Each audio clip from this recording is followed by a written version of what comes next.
जय हिंद friends, welcome back to our YouTube channel. Friends, आज के इस वीडियो के अंदर हम लोग बात करेंगे टाइप्स ऑफ वाटर हार्डनेस। तो इस पर्टिकुलर चैप्टर के अंदर हम काफी लेक्चर्स देख चुके हैं। आई थिंक आपने उन सारे वीडियोस को देख लिया है। अगर नहीं देखा है तो लिंक आपको डिस्क्रिप्शन में दी गई है प्लेलिस्ट की। जिस भी टॉपिक में आपको डाउट है आप उस वीडियो को देख सकते हैं। और यहाँ पर मैं आपको क्षमा चाहता हूँ, थोड़ा सा आवाज ऐसा ही है तो आपको कॉम्प्रोमाइज करना पड़ेगा, बट टॉपिक इंपॉर्टेंट है, टॉपिक पे आपका पूरा फोकस होना चाहिए। तो फ्रेंड्स, आज के इस वीडियो के अंदर हम बात करेंगे टाइप्स ऑफ वाटर हार्डनेस, कि आखिर में जो वाटर की हार्डनेस है वो कितने टाइप की होती है। तो फ्रेंड्स, यहाँ पर मैंने इसको क्लासिफाई किया है, वाटर की जो हार्डनेस है वो हमारी दो टाइप की होती है। एक होती है टेम्परेरी हार्डनेस, जैसे कि यहाँ पर आप देख पा रहे हैं जो लिखा है टेम्परेरी हार्डनेस। दूसरी होती है मेरी परमानेंट हार्डनेस। ठीक है, दोनों को हम लोग डिटेल में देखेंगे, क्या होती है, कैसे इसका रिमूव किया जाता है, क्या इनके सिग्निफिकेंस है, सारी बातें हम लोग करने वाले। और दोनों के बीच में क्या डिफरेंस होने वाला है, डेट इज कंपैरिजन, उनकी भी हम लोग बात करेंगे। ठीक है, तो सबसे पहले हम बात करते हैं फ्रेंड्स किसकी, टेम्परेरी हार्डनेस की। तो सिंपल सी भाषा में मैं आपको बोलूंगा कि टेम्परेरी और परमानेंट दो चीज आप समझ जाते हैं। टेम्परेरी जो कि कुछ समय के लिए होती है, ऐसे समझिएगा। परमानेंट जो कि हमेशा के लिए होता है।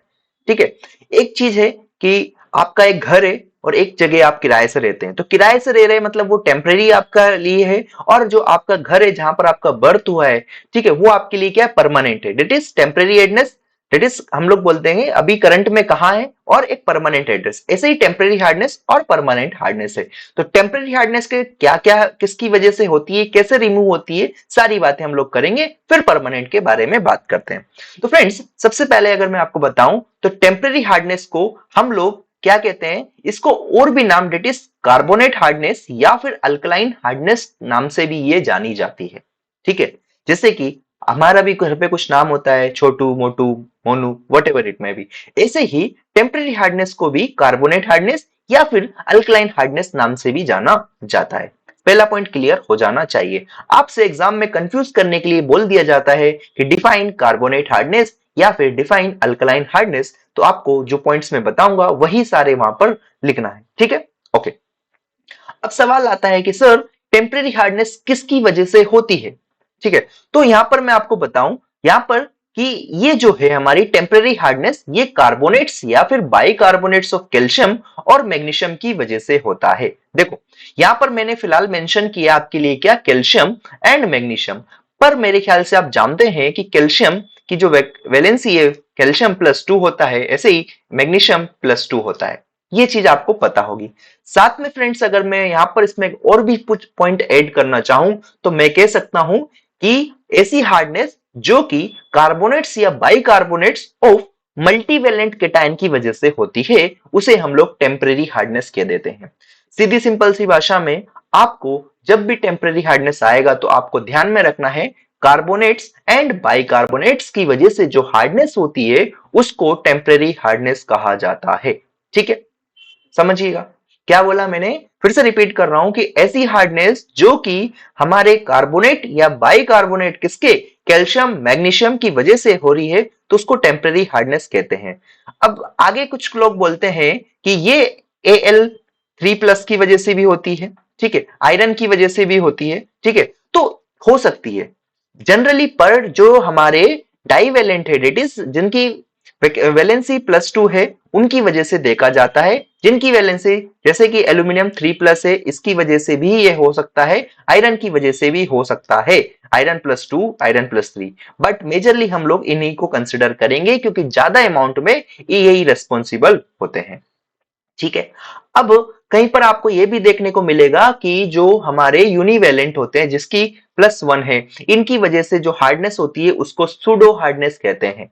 लेकिन वहां तक जाने की जरूरत नहीं है, आपको सिंपल सा ये पॉइंट ध्यान में रखना है, सिंपल सा, कि टेम्परेरी हार्डनेस किसकी वजह से होती है, carbonate and bicarbonates of calcium magnesium, बस खत्म आपका टेम्परेरी हार्डनेस। ठीक है, आगे अगर बात करते हैं फ्रेंड्स कि इसके क्या क्या कैरेक्टरिस्टिक्स होने वाले हैं, तो फ्रेंड्स जो टेम्परेरी हार्डनेस है इसको आप बॉइल करके रिमूव कर सकते हैं। कैसे होती है, क्या रिएक्शंस होती है, सब मैं आपको बताऊंगा। कार्बोनेट्स बाइकार्बोनेट कैसे दिखते हैं सब हम बात करेंगे, बट फिलहाल आप क्या जान लीजिए कि जो टेम्परेरी हार्डनेस है इसको हम बॉइल करके रिमूव कर सकते हैं। वैसे कैसे, कि मानो ये मेरा वाटर था, ठीक है, इस वाटर के अंदर मेरी कैसी थी, टेम्परेरी हार्डनेस थी, इसको मैंने यहां से हीट किया, हीट करने के बाद जो वाटर मुझे मिलेगा वो सॉफ्ट वाटर मिल जाएगा। ठीक है, तो बॉइलिंग से हम इसको रिमूव कर सकते हैं। आगे अगर बात करें फ्रेंड्स, तो बॉइलिंग करते वक्त क्या होता है, बॉइलिंग करते वक्त ये हमारे बाइकार्बोनेट्स जो रहते हैं वो हमारे इनसोल्यूबल कार्बोनेट्स या फिर हाइड्रोक्साइड्स में बदल जाते हैं। कार्बोनेट्स जैसे कि मैं आपको बताऊं, कैल्शियम कार्बोनेट CaCO3, हाइड्रोक्साइड की अगर बात करें हम लोग तो फ्रेंड्स MgOH होल ट्वाइस, ऐसे फॉर्म में आपका ये कन्वर्ट हो जाएंगे। इसकी रिएक्शंस में भी आपको बताता हूं जिससे कि और अच्छे से ये आपको क्लियर हो जाए। ठीक है, बट यहां तक की बातें क्लियर हो जानी चाहिए। कुछ भी डाउट हो आप तुरंत कमेंट छोड़िए। ठीक है, देखो टेम्परेरी हार्डनेस के अंदर बात करें, that is a calcium bicarbonate है, जिसको इस तरह से लिखा जाता है, ये फॉर्मूला आपको ध्यान में रखना है। ठीक है, तो कैल्शियम बाइकार्बोनेट को जब मैंने हीट किया, ये किसका साइन है, हीटिंग का। ठीक है, इसको जब मैंने हीट किया फ्रेंड्स, तो ये मेरा calcium carbonate plus CO2 plus water में कन्वर्ट हो गया। अब ये जो कैल्शियम कार्बोनेट है ये मेरा कैसा है, PPT है, प्रिसिपिटेट है। ये जो नीचे डाउन एरो जो बता रखा है ये प्रिसिपिटेट बताता है, और ये जो एबो एरो जो है ये बताता है कि गैस थी, ये क्या है, गैस है मेरी, और ये उड़ गई। ठीक है, समझ गए।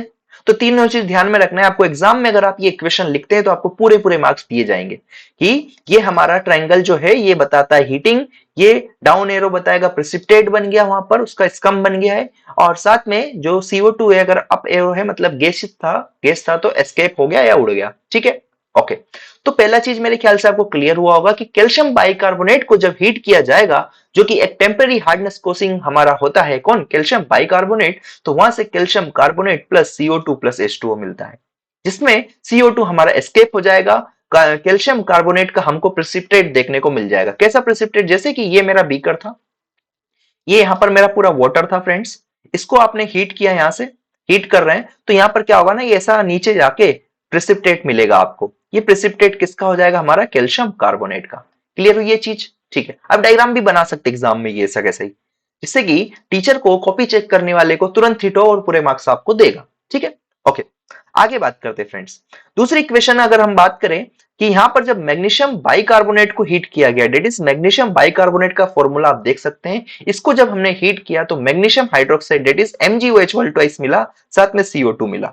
CO2 हमारा एस्केप कर जाएगा और ये हमारा PPT डेट इज प्रेसिपिटेट हमको देखने को मिलेगा। ठीक है, तो दोनों इक्वेशंस आपको ध्यान में रखनी है। ठीक है, अब आगे हम बात करेंगे फ्रेंड्स परमानेंट हार्डनेस की। बट टेम्परेरी हार्डनेस में क्या पॉइंट्स बताया कि पहली बार टेम्परेरी हार्डनेस किसकी वजह से होती है, रिपीट कीजिए मेरे साथ जिससे कि आपको याद रहे, आपको दूसरी बार पढ़ने की जरूरत ना लगे। ठीक है, temporary hardness carbonates and bicarbonates of किसके, कैल्शियम एंड मैग्नीशियम की वजह से होती है। ठीक है, फिर उसको कैसे रिमूव कर सकते हैं, उसको रिमूव कर सकते हैं बाय बॉइलिंग। ठीक है, बॉइलिंग की मैंने आपको इक्वेशंस बताई है, ये इक्वेशंस आपको ध्यान में रख लेनी है, और ये पूरी PDF आपको हमारे वेबसाइट पर मिल जाएगी, लिंक आपको डिस्क्रिप्शन में दिया गया है। ठीक है, बात करते हैं परमानेंट हार्डनेस। तो परमानेंट हार्डनेस फ्रेंड्स ध्यान दीजिएगा हमारे किसकी वजह से होती है, ये होती है हमारी जो क्लोराइड्स या फिर सल्फेट्स होते हैं, क्या बोला, क्लोराइड्स या फिर सल्फेट्स होते हैं किसके, मैग्नीशियम और कैल्शियम के। जैसे कि यहां लिख के लाया हूं मैं, देखो कि सबसे पहली बात तो यहां पर आप ध्यान लीजिए कि जैसे उसको हमने कार्बोनेट हार्डनेस बोला था, परमानेंट को हम लोग नॉन कार्बोनेट हार्डनेस या फिर नॉन अल्कलाइन हार्डनेस कहते हैं। ठीक है, ओके। आगे अगर हमने बात करें किसकी वजह से होता है फ्रेंड्स, तो ये chlorides and sulphates of calcium, magnesium या फिर आयरन या फिर एल्यूमिनियम भी आप बोल सकते हैं, इनकी वजह से होते हैं। ठीक है, ओके। आगे बढ़ते हैं। आगे क्या कहते हैं, कैरेक्टरिस्टिक्स क्या होंगे फ्रेंड्स, इसके कैरेक्टरिस्टिक्स ये है कि can not be removed by boiling. जैसे कि हमने टेम्परेरी हार्डनेस को बॉइल करने पे रिमूव हो जाता था, परमानेंट हार्डनेस के साथ ऐसा नहीं है। तो फिर सवाल आता है कि इसको कैसे रिमूव किया जाएगा, उसकी भी हम बात करेंगे। तो यहां पर क्या है फ्रेंड्स, कुछ केमिकल ट्रीटमेंट की जरूरत लगती है जिससे कि इसको हम रिमूव कर सके या इस हार्ड वाटर को सॉफ्ट में बना सके। ठीक है, ओके।